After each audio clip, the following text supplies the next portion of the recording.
ચાવી ક્યાં છે? ચાવી તો ભૂલાઈ ગઈ છે, રસ્તામાં પડી ગઈ છે. એને બંધુ મૂકો ને દાદા, તમે મને અહીંયા ખોટી લઈને આવ્યા છો. ગમે તે થાય, મારું ઘર તો એ જ કહેવાય. મારે રઘુની વાત બધી માનવી જ પડે. વાત સાચી છે, પણ એવી વાત થોડી માનવાની હોય રઘુની કે લેણામાં બાયડી આપી દે. એ વાત સાચી છે, પણ એને સમજાવીને કંઈક રસ્તો નીકળે ને. આવી રીતના ત્યાંથી ભાગીને આવવાથી શું મળશે? અરે ભાગીને બેટા હું તને નથી લાવ્યો. રઘુને એની માએ ઘરની બહાર કાઢી મૂક્યો છે અને તને હું અહીંયા લઈને આવ્યો છે. પણ જો રઘુ સમય આવે સુધરે તો ઠીક છે, નહીતર હું પછી તારા બીજા લગ્ન કરાવી દઈશ. આ શું બોલો છો દાદા? બીજા લગ્ન એ તો કોઈ કાળે શક્ય નથી. મેં રઘુને મારા પતિનું પરમેશ્વર માની લીધા છે. આ ભાવમાં તો બીજા લગ્ન હું વિચારી ના હતું. હા બેટા, હું પણ તારી વેદના સમજુ છું કે સ્ત્રી માટે બીજું ઘર કરવું ને એ બહુ તકલીફ વાળું હોય છે. જે પહેલા લગ્ન કર્યા હોય એને જ પરમેશ્વર માને છે, પણ તારો પરમેશ્વર જ જો આવો હલકટ નીકળે તો પછી એનો બીજો કોઈ રસ્તો નથી બેટા.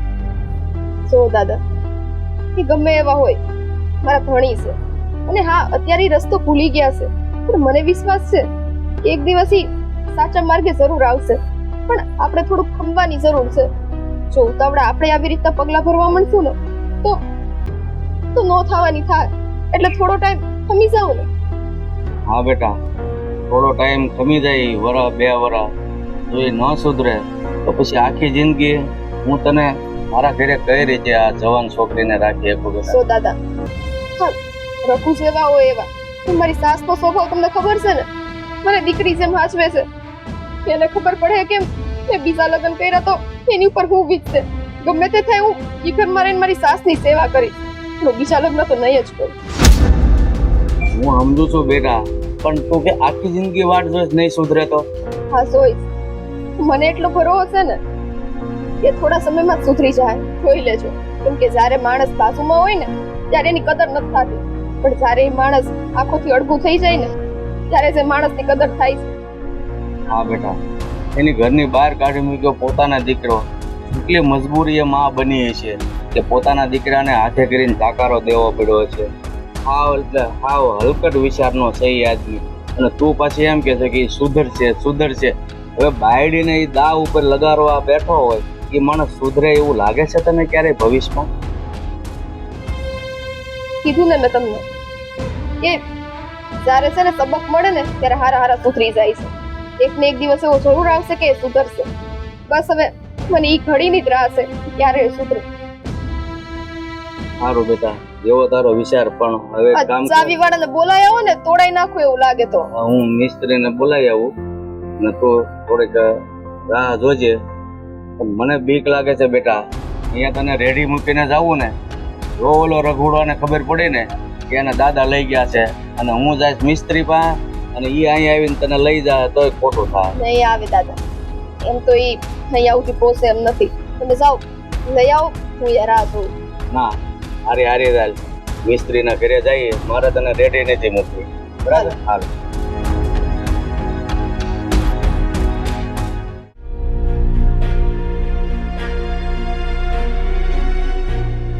આ છોકરાને કેવી રીતે સમજાવું? જે તું હંધુય કરસ ને એ ખોટું કરસ. સમજવા તૈયાર જ નથી. રાધાબેન, જય શ્રી કૃષ્ણ. બેહો. બેન દેવો, હું ચા પાણી કરતી આવું. ના, એની કાંઈ જરૂર નથી.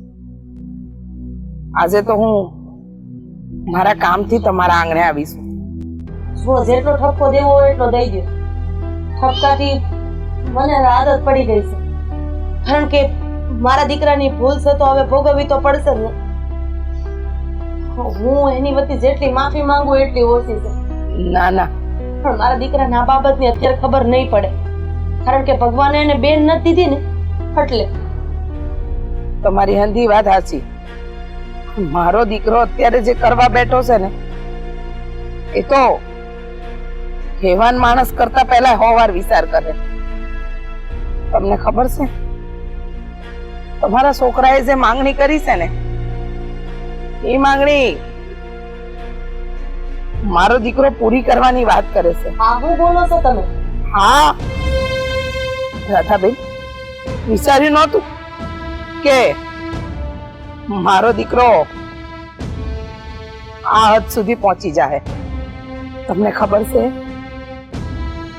મારો દીકરો એની બાયડીને તમારા દીકરાના હવાલે કરવાની વાત કરે છે.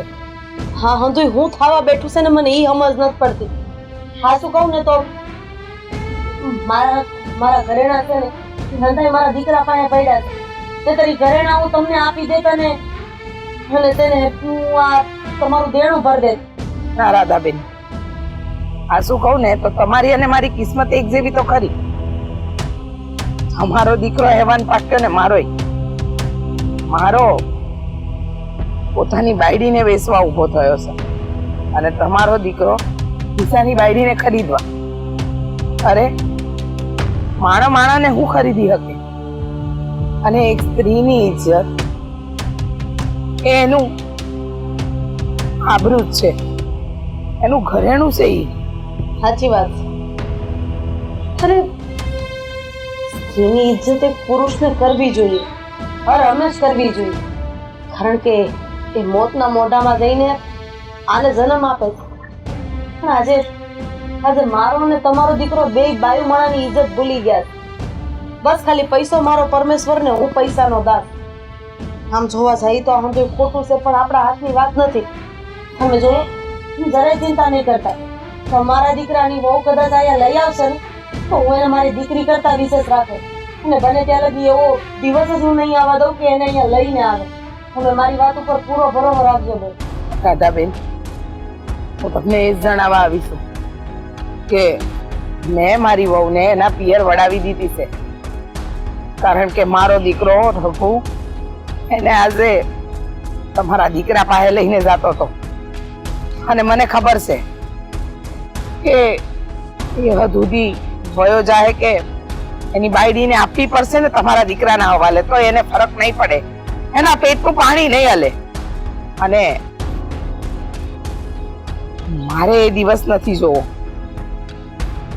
મારે મારી લક્ષ્મીને વેચાતી નથી જોવી. એટલે જ તમારા આંગણે આવીશું.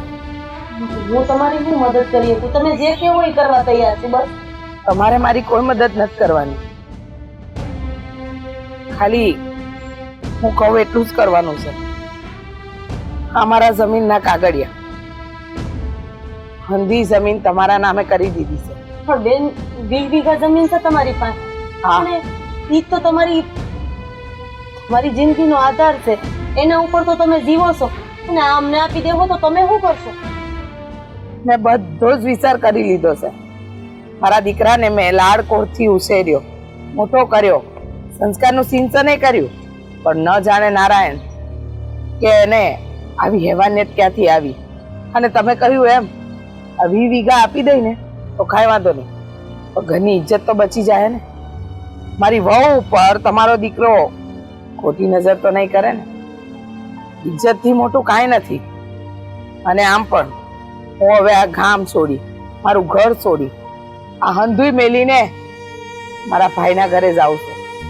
મારી વહુને મેં પિયર વડાવી દીધી છે. હવે મારો દીકરો આ ગામમાં રહે, એને જેમ જીવવું હશે ને એમ જીવશે. જો, મને માફ કરી દેજો. મારા હાથ અને પગ બંને બંધાયેલા હતા. મારથી કાંઈ થાય એમ નહોતું. હું તમને કેવી રીતે કહું, હું બોલું, મારી પાસે કાંઈ શબ્દ નથી બેન. મને ખબર છે હું એક માં છું અને એ પણ મજબૂર. એમ તમે મારી જેમ મજબૂર માં છો. કઈ બાજુ જાઓ? આપણી સ્ત્રીની વેદના તો સ્ત્રી જ જાણે ને. એટલે જ તો તમારી પાસે આવી છે કે હવે તમારા દીકરાને કહી દેજો કે મારા દીકરાએ જે 5 લાખ રૂપિયાનું લેણું એની પાસેથી કર્યું છે ને, નંદુએ આ 20 વીઘા જમીનમાં વળી ગયો. હવે એને, મારા દીકરાને, મારા ઘરને કોઈ લેતી દેતી નથી. હાલો ત્યારે રજા લો. જય શ્રી કૃષ્ણ.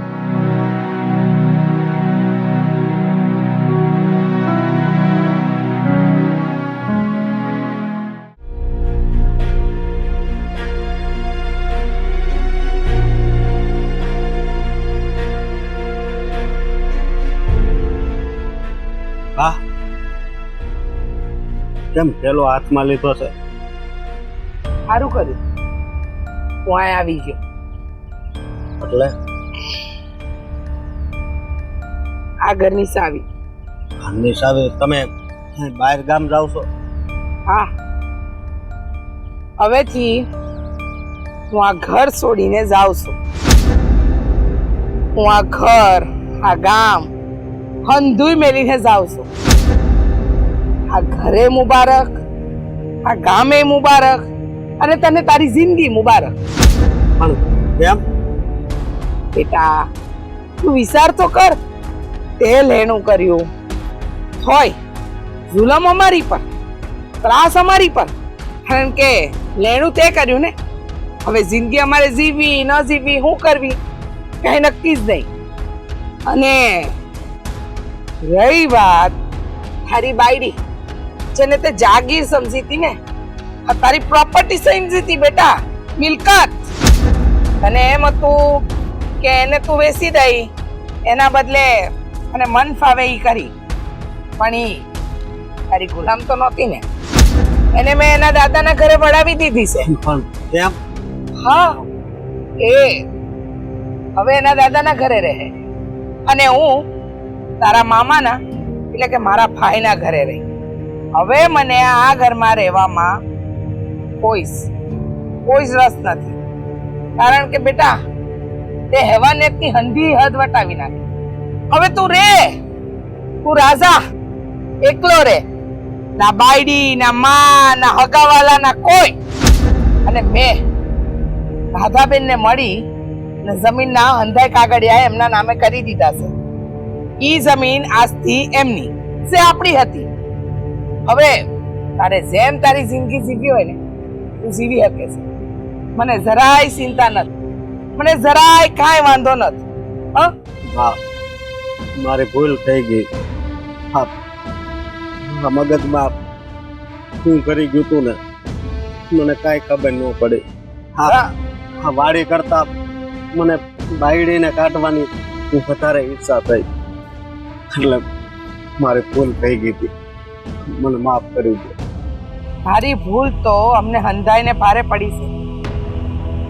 તારી ભૂલના કારણે તો મારી વહુ રોજ લોહીના આંસુ રડતી હતી, તારી જીવતે જીવત મરતી હતી. અને હું તારી માં, મને એ વાતનો અફસોસ હતો કે અમારો દીકરો છે કે કોણ છે, જેને મેં જન્મ આપ્યો, 9 મહિના પેટમાં રાખ્યો, આટલા સારા સંસ્કારથી ઉછેર્યો, એને મેં આવા સંસ્કાર આપ્યા કે એક સ્ત્રી થઈને સ્ત્રીનું અપમાન થતું હોય ને તો જોયા કરશે. અને એવા સંસ્કાર તો નહોતા જ આપ્યા કે તારી બાયડીને વેચી કાઢશે. હવે તારા પાસે વેચવા માટે કાંઈ નથી બેટા, ના માં, ના બાયડી, ના જમીન. બસ તારી પાસે વેચવા માટે હોય ને એક જ વસ્તુ છે, ઈ છે આ તારી ઇજ્જત. આમે ઇજ્જત તો તારી ચાલી જ ગઈ છે, કારણ કે અમે ઘર ખોરડું બધું છોડીને જઈ રહ્યા છે. હવે હું કરવું ને ઈ તારે વિચારવાનું, અમારે નહીં. વિચારવાનો સમય હવે તારો આવ્યો. અમે તો હંધુય વિચારેલું જ હતું ને વિચારી લીધેલું, પણ હવે નહીં. હવે એક પણ મિનિટ નહીં રહેવાય બેટા. ભૂલ થઈ ગઈ, કીધું ને મેં આ મધુને તેડી આવી, અને ભલે આ વાડી ભલે એને આપી દીધી કાળુને, એને આપણે નવી જિંદગી ચાલુ કરશું. હું મજૂરીએ જાય તો ના બેટા, તમે ઘર છોડીને ન જાઓ. મારું શું થાય? અમારું શું થાય વિચાર્યું તું? હવે મારે તારું વિચારવાનું કે તારું શું થાય. બેટા બહુ સમજાવવાનો પ્રયત્ન કર્યો, તારા સમજમાં અમારી વાત નહોતી આવતી, અને હવે મને તારી વાત મારા મગજમાં નહોતી આવતી. મને એટલી ખબર પડે છે કે મારો ભાઈ એના ઘરે એની વાત જોઈ રહ્યો છે. હવે તો હું મારી જિંદગી મારા ભાઈના ઘરે વિતાવી. બસ બહુ જોઈ લીધું બેટા, તું તારી જિંદગી જીવ, અમને અમારી જિંદગી જીવવા દે. કારણ કે જ્યારે જાણવાનો અને માણવાનો સમય હતો ને એ તો તે આખી જિંદગી સમજાવવામાં જ કાઢી નાખી. પણ પરિવાર વગર હું કેમ જીવાય? એ તો તારે પહેલા વિચારવું જોઈતું હતું કે પરિવાર વગર તું કેમ જીવે. બા, બા